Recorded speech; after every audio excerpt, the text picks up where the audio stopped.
Hi everyone, I'm so excited to bring you this video. We are in spring of 2023, and as the summer starts getting ahead of us, we definitely want to be planning for some of the most fantastic sporting events that London has to offer. And so this is going to be your video guide to help sure you've got everything covered. Well, of course, we can't talk about living in Europe and London and the UK without talking about soccer or football. And the UK is home to the English Premier League. The Premier League ends on the 28th of May, and it's going to be some fireworks happening in terms of crowning the champion of the league. Just a little bit of history about the league. It was founded back in February 1992 and is the highest level of English football league system. There are 20 clubs that contest for the title, and it seasonally runs from August to May, with each team playing 38 matches. Most games are typically played on Saturday and Sunday afternoons, and there might be an occasional match along the week. For some of the most popular matches, called the derbies, those tickets will be super hard to get because they're actually tickets held aside for the most loyal fans. It's even trickier to win tickets as the team becomes more popular. For example, Arsenal is currently at the top of the league, and those tickets are going to be super tough to get, but you can try. The FA Cup final is going to be held on the 3rd of June at Wembley Stadium. This is one of the most watched domestic sporting events in all the world. Fun fact, the first FA Cup final was held back in 1872 at the Kennington Oval and was between the Wanderers and the Royal Engineers, with the Wanderers winning 1-0 or 1-0, as they say here. These tickets are super hard to get unless you are a fan or a sponsor. Next up is Ascot, which is the 20th through the 24th of June. This is one of the most prestigious horse races in all the world. Ascot Racecourse was actually founded by Queen Anne back in 1711. The Royal Ascot is Britain's most lucrative horse racing event as well, offering up to £7.9 million back in 2019. There are 4 enclosures in total at Royal Ascot. 3 are open to the public. The Royal Enclosure, obviously, is the most prestigious, with access strictly limited, and you must obtain sponsorship to gain access from someone who's attended the Royal Enclosure for at least 4 years.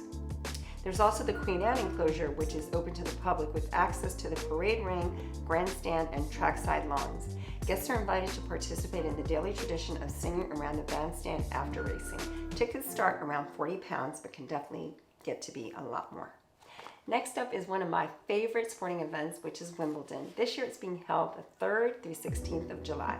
Wimbledon is actually the oldest tennis tournament in the world, and the first Wimbledon championships for men were held in 1877 on what was then the croquet grounds of the Old England Croquet and Lawn Tennis Club. Wimbledon is one of 4 Grand Slam championships in the tennis world. The others are the French Open, Australian, and the US Open. Wimbledon is the only one played on grass, while the French Open is the only one played on clay.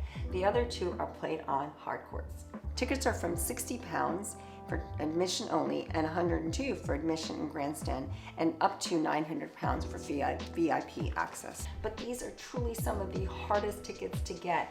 People have been known to queue outside the park for the night before, and oftentimes you just might end up sitting on the lawn and watching the tennis because that's the closest you're going to get. I love playing tennis, and I'm part of tennis clubs, so I also know that sometimes the quickest way to get tickets is through the club lottery system, as each ones are given allocations.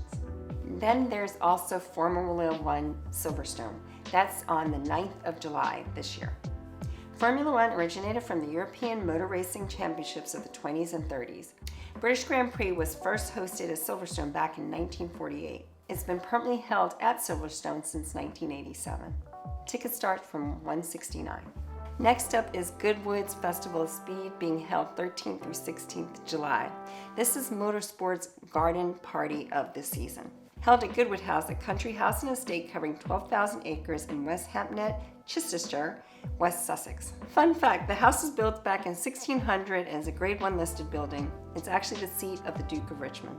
The Festival of Speed was founded back in 1993 by Lord March in order to bring motor racing back to the Goodwood estate, a location steeped in British motor racing history. The annual festival features modern and historic motor racing vehicles taking part in a hill climb and other events. Each year, the Red Arrows put on amazing air displays at the Goodwood House. Now that you should be super excited about the sporting calendar, here's some of my top tips as to how you can make sure to secure your ticket. Make sure you buy your tickets in advance. If you're planning on attending one of these popular events, you definitely are going to want to plan ahead. It's probably not too soon to be thinking about tickets for 2024, let alone 2023.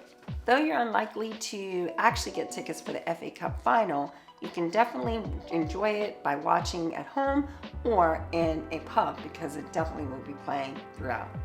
Don't forget to bring your sunscreen and water and maybe even a rain poncho, sunglasses, and an umbrella if you can get away with it.